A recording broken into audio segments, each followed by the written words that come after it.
Will become the 37th full open carry state despite opposition from law enforcement and the Florida legislature refusing to act for several years in a row. Action News Jax state and local government reporter Jake Stofan is live downtown. And Jake, some state Democrats feel this ruling was a strategic sidestep of the legislative process.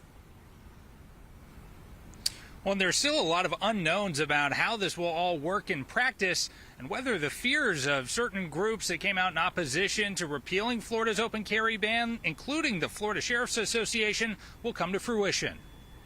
Florida first banned people from being able to openly carry guns back in 1987. Since then, there have been countless legislative efforts to repeal the law, but even with the backing of Governor Ron DeSantis, they all failed. But now, this court ruling has declared the open carry ban unconstitutional, allowing gun owners to visibly carry firearms in most public places with no permit required. The Attorney General of Florida, whose job is to defend Florida laws, really didn't do that in this case. State Representative Anna Escamani notes law enforcement was one of the biggest opponents of open carry and even helped defeat recent efforts to repeal the ban.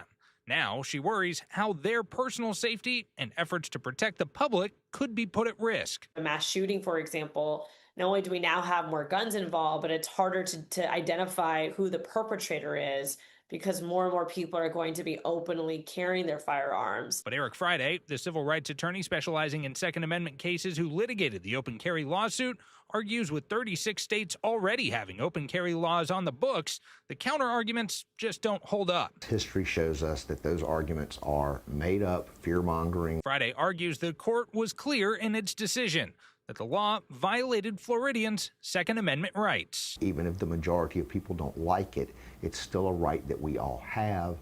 And in the moment where you find yourself in a situation, you're going to be glad you had that right. Now, short of the state appealing, which does not seem likely in this case, the state's open carry ban will officially become unenforceable on September 26th.